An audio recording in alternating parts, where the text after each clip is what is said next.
आराध्य देव के श्री चरणों में सत सत नमन।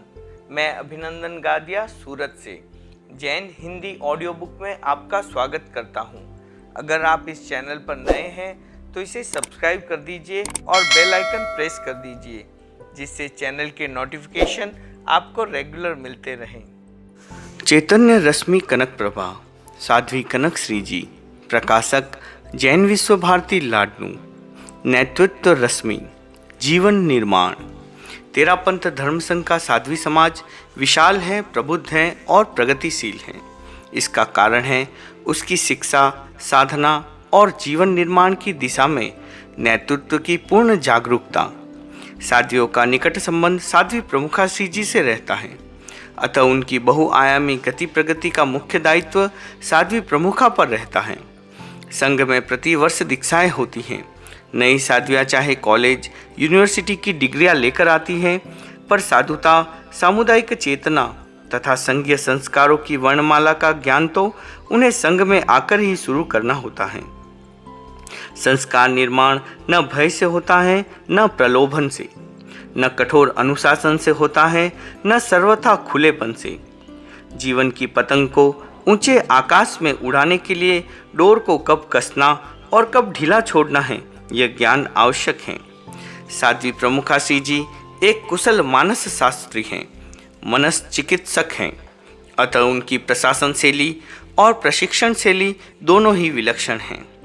सफल नेतृत्व की 5 कसौटियाँ बताई गई हैं। किसी को कुछ कहे तो अवसर देखकर कहें, बिना अवसर न कहें। मृदुता से कहे, कटुता से न कहें। हित के लिए कहे, अहित के लिए न कहें। यथार्थ कहें, अर्थ शून्य न कहें। करुणा और वात्सल्य से कहें, कठोरता व रुक्षता से न कहें। साध्वी प्रमुखा श्री जी का जीवन, दर्शन और व्यवहार इन कसौटियों पर खरा उतरता है। बाल सहज साधु साध्वियों के संस्कार निर्माण के साथ साथ वे उनके सर्वांगीण विकास और जीवन निर्माण की दृष्टि से सतत जागरूक रहती हैं। शिक्षा और कार्यदक्षता ये भी जीवन निर्माण के अंग हैं। इन समग्र दिशाओं में वे साधु साध्वी समाज को निरंतर अभिप्रेरित करती हैं, पथ दर्शन करती हैं। उबड़ खाबड़ जीवन कितना कष्टकर। मारवाड़ के शिवांची मालानी क्षेत्र की यात्रा, टूटी फूटी खराब सड़कें, कहीं कंकड़ तो कहीं खड्डे। साधन में चलने वालों के लिए तो कठिनाई थी ही, पैदल चलने वालों को भी अति कठिनाई का अनुभव हो रहा था। एक साध्वी जी ने कहा, महाराज आज सड़क इतनी उबड़ खाबड़ थी, चलना कठिन हो गया, रास्ता पार करना मुश्किल हो गया। साध्वी प्रमुखा श्री जी ने प्रेरणा की भाषा में कहा, सड़क का उबड़ खाबड़ होना भी जब इतनी कठिनाई पैदा कर देता है तो जीवन का उबड़ खाबड़ होना कितना कष्टकर होता होगा। अपेक्षा है हमारा जीवन क्रम सीधा, सरल और संतुलित रहे। यह भी पादप, वह भी पादप। साध्वी प्रमुखा श्री जी डीसा से साय विहार कर 5 किलोमीटर दूर एक स्कूल में पधारी। साय प्रतिक्रमण के पश्चात साध्वियाँ वंदन कर रही थी, तब महाश्रमणी जी ने 2 वृक्षों की ओर संकेत करते हुए कहा, देखो एक ही भूभाग पर 2 वृक्ष हैं, पर एक हरा भरा है और दूसरा ठूंठ है। जीवन के साथ भी यही तो होता है। उन्होंने काव्य की भाषा में जीवन दर्शन प्रदान कर दिया। यह भी पादप, वह भी पादप, भाग्य उभय का अपना अपना। एक नींद में जीवन खोता, एक देखता नूतन सपना। जो अप्रमत्त योग की साधना करते करते विकास के नए नए सपने देखता रहता है, उसका जीवन सदा हरा भरा व सरस रहता है। तहत कृपा कराई। साध्वी प्रमुखा श्री जी प्रातः, मध्याह्न व सायं प्राय गोचरी पधारती। एक दिन प्रातः लगभग 101 कुटीरों में पधारी। प्रवचनोपरांत पूज्यवरों की सेवा के पश्चात फिर 25-30 कुटीरों में पधारी। प्रवास स्थल में पधारी तब तक प्राय सभी साध्वियों ने आहार कर लिया था। समुच की गोचरी वाली साध्वियों को आए देर हो चुकी थी। महाश्रमणी जी पधारी, पाद प्रक्षालन करा रही थी, तब साध्वी चंदन बाला जी आई और थोड़ी तेज आवाज में बोली, महाराज यह कोई गोचरी का ढंग है? इतनी कोई गोचरी होती है? सुबह 9 बजे तक और अभी 1 बजे तक यह शरीर केवल आपका ही नहीं है, पूरे संघ का है, इसलिए कृपा कर आप शरीर के साथ इतनी ज्यादती न करें।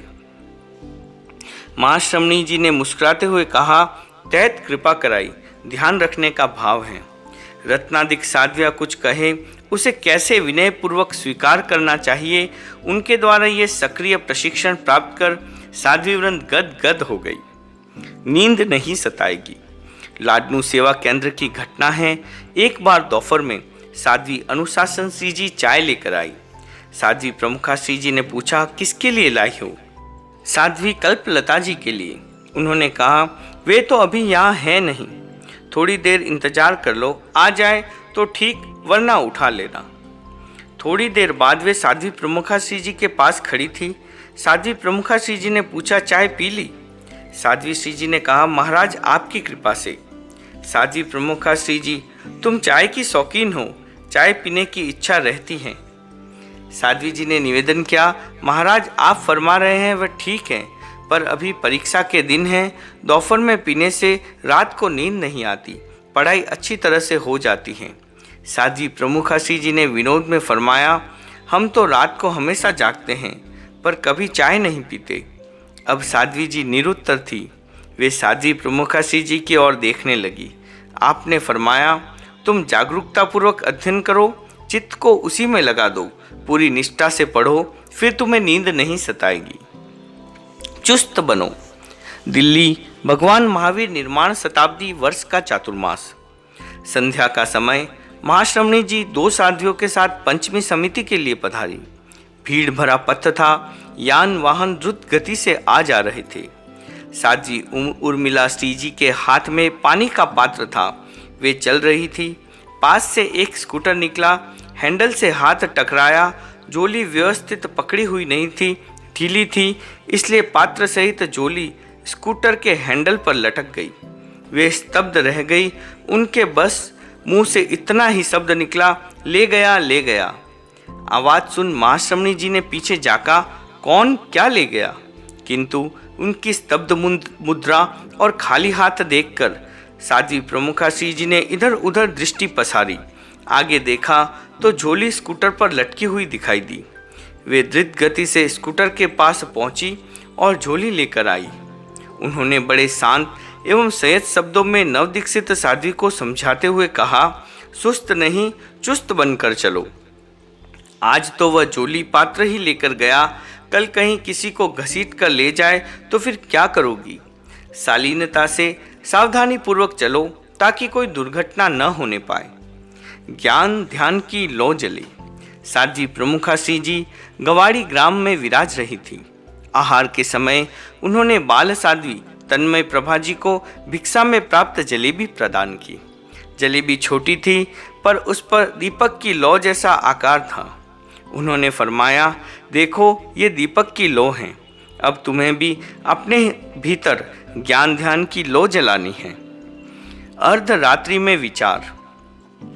तेरा पंथ धर्म संघ एक प्रगतिशील संघ है। इसका आधार है एक नेतृत्व।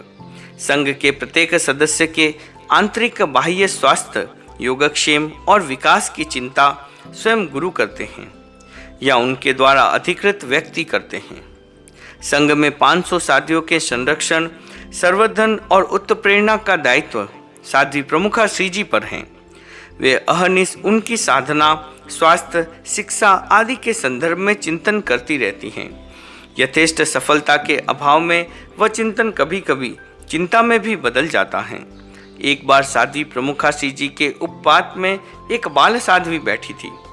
साध्वी प्रमुखा श्री जी ने उससे पूछा, प्रतिदिन कितना स्वाध्याय करती हो? अध्ययन का क्रम क्या चल रहा है? साध्वी जी सर्वथा मौन थी।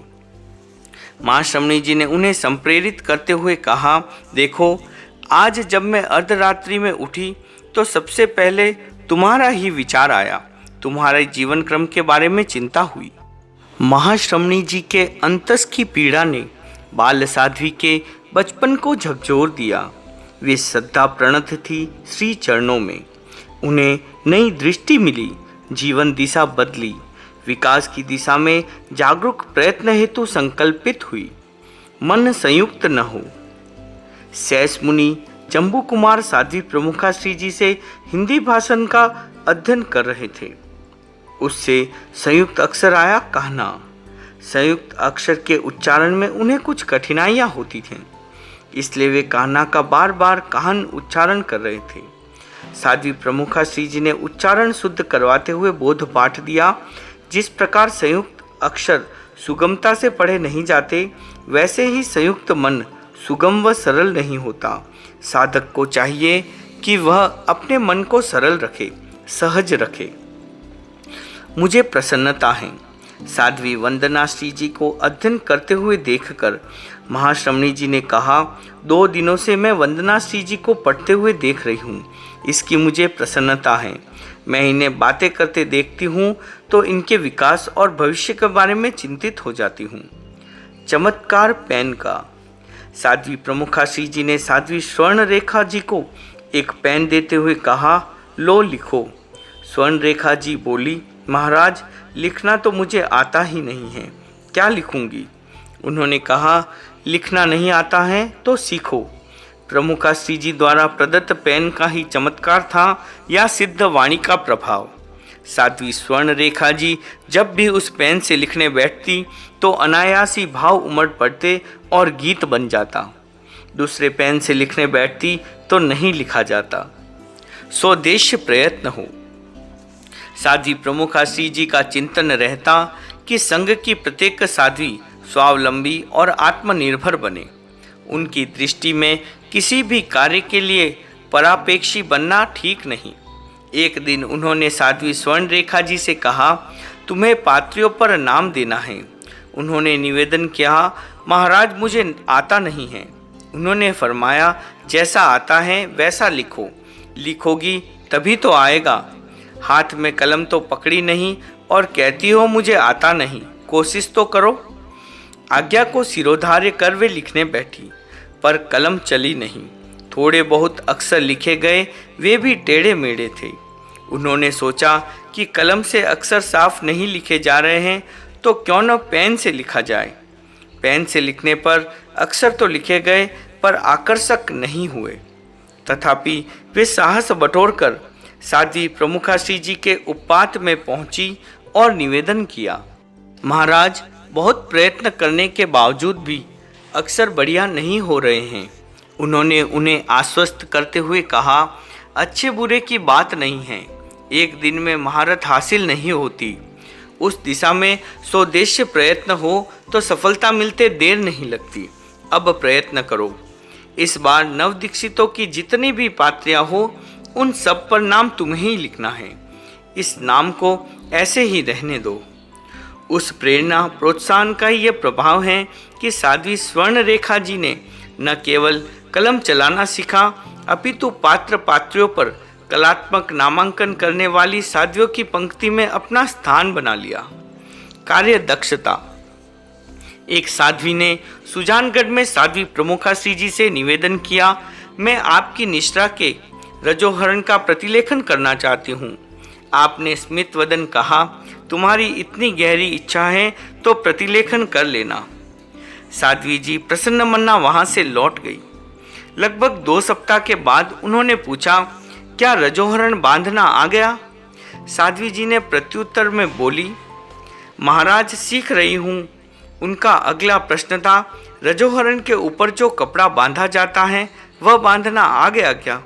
उन्होंने निवेदन किया, महाराज वह तो बंधता ही नहीं है, उसे तो प्रतिदिन दूसरी साध्वियों से बंधवा कर लाती हूँ। आपने कहा यह गलत बात है, पराधीनता मुझे पसंद नहीं। या तो पूरा काम सीखो, अन्यथा प्रतिलेखन करना बंद कर दो। दूसरों पर निर्भर रहना अच्छा नहीं। साध्वी जी ने विनम्रता से कहा, नहीं महाराज, अब मैं स्वयं बांधना सीखूंगी। दूसरे दिन जब वह बांध कर लाई तो आपने सस्नेह कहा, तुम कहती थी ना मुझे बांधना नहीं आता, देखो कितना अच्छा बांध कर लाई हो। अब स्वयं बांधा करो, दूसरों पर आश्रित मत रहो। मैं किसी को पराधीन देखना नहीं चाहती। करत करत अभ्यास के। साध्वी प्रमुखा श्री जी स्वाध्यायशील हैं। ब्रह्म मुहूर्त में प्रतिदिन नियमित स्वाध्याय करती हैं। यह क्रम प्रारंभ से लेकर अब तक अनवरत चालू है। इसके लिए वे साध्वियों को भी प्रेरित करती रहती हैं। श्री डूंगरगढ़ चातुर्मास की बात है। साध्वी योगक्षेम प्रभा जी को दीक्षित हुए लगभग 1 माह हुआ था। वे अध्ययनशील हैं, पर कंठस्थ करना उन्हें रुचिकर नहीं लगता। एक दिन साध्वी प्रमुखा श्री जी ने उनसे पूछा, कंठस्थ करती हो या नहीं? उनका उत्तर नकारात्मक था। उन्होंने उस समय उन्हें कुछ नहीं कहा। 2-4 दिन के बाद पुनः वही प्रश्न किया। उन्होंने निवेदन किया, महाराज, कंठस्थ करना मेरे लिए सिरदर्द है। आप मुझे अन्य किसी भी कार्य में नियोजित करें, मैं उसे संपादित करने का प्रयत्न करूंगी, पर कंठस्थ करना मेरे वश की बात नहीं है। उनके भीतर जमी इस अवधारणा के परिष्कार हेतु उन्होंने स्नेहिल भाषा में कहा, आओ मेरे पास बैठो, मेरे साथ सीखो, मैं स्वयं तुम्हें कंठस्थ करवाऊंगी। वे तत्काल वहां बैठ गई और देखते देखते 5 श्लोक कंठस्थ कर लिए। यह क्रम कई दिनों तक चला। उनकी बंधमूल धारणा टूटी और करत करत अभ्यास के जड़मती होत सुजान कहावत का प्रत्यक्ष प्रभाव उन्होंने देखा। सीखना भी एक कला है। साध्वी सुरेखा जी की दीक्षा का दूसरा वर्ष चल रहा था। गुरुदेव सरदार शहर चातुर्मास संपन्न करके चूरू की ओर पधार रहे थे। मध्याह्न का समय था। साध्वी सुरेखा जी महाश्रमणी जी की मंगल सनिधि में बैठी स्वाध्याय कर रही थी।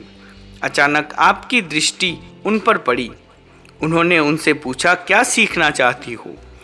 आपने सहज भाव से कहा, जो आप इंगित करें। आपने फरमाया, नीति सत्कम सीख लो, उसमें अच्छे अच्छे श्लोक हैं।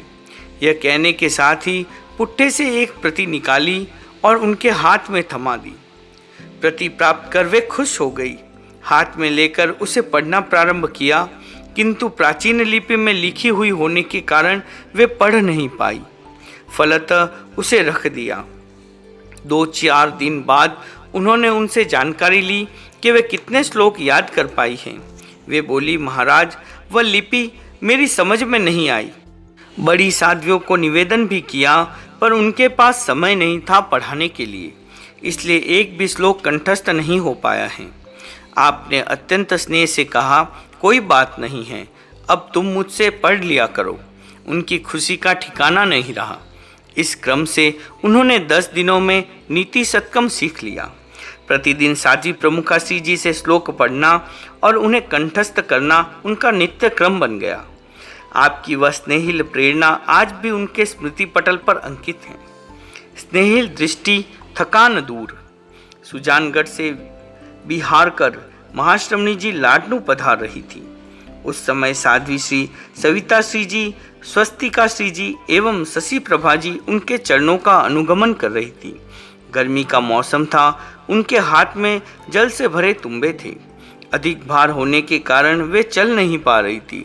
आप अपनी गति से चल रही थी। कुछ शमणी जी भी उस समय आपके साथ थी। अचानक वे पीछे मुड़ी और देखा कि तीनों ही शेष साध्वियाँ पीछे रह गई हैं। उनकी आकृति देखकर वे समझ गई कि वे थक गई हैं। वे पीछे लौटी और एक के हाथ से तुम्बा लेकर उन तीनों को एक एक प्याला पानी पिलाया और फरमाया, तुम थक गई हो ऐसा लगता है, लाओ तुम्हारा वजन मुझे दे दो। साध्वियों ने गदगद होते हुए कहा, महाराज, आपने अपने कर कमलों से हमें अमृत की घूंट पिला दी है। आपकी स्नेहिल नजरों ने हमारी थकान दूर कर दी है। आपने महान अनुग्रह किया है। अब आपकी शक्ति से हम चल लेंगी। पेट्रोल आगे भरेंगे। महावीर निर्माण शताब्दी दिल्ली का ऐतिहासिक चातुर्मास संपन्न कर आचार्य प्रवर राजस्थान की ओर यात्रायित हुए। साध्वी वर्धमान श्री जी की दीक्षा हुए 15 ही दिन हुए थे। उस समय भयंकर सर्दी थी। ऐसी स्थिति में उनके लिए चलना कठिन था, किंतु नवदीक्षित होने के कारण उन्हें साध्वी प्रमुखा श्री जी के साथ या आगे आगे चलना था। आपकी गति तेज थी और उनकी चाल धीमी, इसलिए दौड़ दौड़ कर वे दूरी को तय कर रही थी। ऐसा करने से वे बुरी तरह से थक गई, पसीने से तरबतर हो गई, हाँफने लगी। कुछ क्षणों के लिए वे असमंजस में पड़ गई कि क्या करे, कैसे चले। जब कोई उपाय नहीं सूझा तो वे रोने लग गई। आपकी दृष्टि सहसा उन पर पड़ी। उन्होंने पैर थामे और सरस ने पूछा, क्या हुआ? रुआंसी होकर वे बोली, महाराज मुझसे चला नहीं जाता, मेरा पेट्रोल खत्म हो गया है। उन्होंने फरमाया, बस इतनी सी बात है, चलो अब गांव आने वाला है, वहां जाकर तुम्हें पेट्रोल मिलेगा। तुम तो वर्धमान हो, फिर आगे बढ़ो, रुकती क्यों हो? वीर कभी पीछे नहीं हटते। वे हंसते हंसते हर स्थिति का सामना करते हैं। साध्वी प्रमुखाश्री जी की इस सामायिक प्रेरणा ने उनकी गति में त्वरता भर दी। इंजेक्शन का इतना भय। दिल्ली से राजस्थान की ओर पधारते वक्त आचार्य प्रवर हरियाणा पधारे। उस समय भयंकर सर्दी थी, विहार भी लंबे होते थे। साध्वी वर्धमान श्री जी को चलने का अभ्यास नहीं होने के कारण उन्हें कभी कभी परेशानी हो जाती थी। साथ ही सर्दी व तेज गति से चलने के कारण उनके पैरों में सूजन आ गई, दर्द भी बढ़ गया। साध्वी चंदन बालाजी ने उनका प्राथमिक उपचार किया, पर यथेष्ट लाभ नहीं मिला। फलतः उन्हें हिसार में डॉक्टर को दिखाया। उन्होंने कुछ इंजेक्शन लिख दिए, किंतु साध्वी श्री जी को इंजेक्शन के नाम से ही बुखार आता था। वे बहुत डर गई। जब साध्वी कमलू जी इंजेक्शन लगाने लगी तो वे भागकर साध्वी प्रमुखाश्री जी के पास चली गई और निवेदन किया, मैं इंजेक्शन नहीं लगवा सकती, मुझे उससे डर लगता है। साध्वी प्रमुखाश्री जी ने बड़ी आत्मीयता से कहा, वैसे तो कहती हो कि साधु जीवन कांटों की सैया है, उस सैया पर सोने का संकल्प लेकर आई हो और आज एक छोटा सा कांटा लगवा नहीं सकती, उसकी चुभन सह नहीं सकती, फिर कांटों के पथ पर कैसे चल पाओगी? समझाने के इस मनोवैज्ञानिक ढंग का साध्वी वर्धमान श्री जी के दिलो दिमाग पर असर हुआ और उन्होंने हंसते हंसते इंजेक्शन लगवा लिया। ऐसे मिली प्रेरणा। साध्वी शुभ प्रभा जी ने आचार्य तुलसी पर एक कविता लिखी। कविताओं में मात्राएं और अक्षर बराबर नहीं हैं। उन्होंने कविता ठीक करके अपने हाथ से उसकी प्रतिलिपि करके उन्हें दी तथा सबको प्रेरणा प्रदान करते हुए कहा, तुम लोग कविताएं लिखो, ठीक मैं कर दूंगी। विकास पथ पर आगे कैसे बढ़ोगी? साध्वी प्रमुखाश्री जी उस समय संगरूर के लाला राम सहाय की कोठी में प्रवासित थी। निकटवर्ती धर्मशाला में भी साध्वियाँ विराज रही थी। ब्रह्मवेला में तथा सायंकालीन प्रतिक्रमण आदि के लिए महाश्रमणी जी धर्मशाला में पधारती। यद्यपि वह स्थल भी छोटा था, पर आगे जगह होने के बावजूद बाद में आने वाली साध्वियाँ पीछे ही बैठती गई। पूरा हॉल भर गया। भाई बहनें भी दर्शन करने आने लगे, पर उन्हें भी बैठकर वंदना करने के लिए स्थान नहीं मिला। साध्वी प्रमुखाश्री जी ने स्थिति को भांप लिया। उन्होंने साध्वियों की मानसिकता को बदलने के लिए मनोवैज्ञानिक फॉर्मूला अपनाते हुए कहा, यहाँ भी आके आकर नहीं बैठ सकती तो विकास पथ पर आगे कैसे बढ़ोगी? कहने भर की देर थी। साध्वियाँ नतमस्तक हो अपने आप उपयुक्त स्थान पर आकर बैठ गई। ओम अरहम।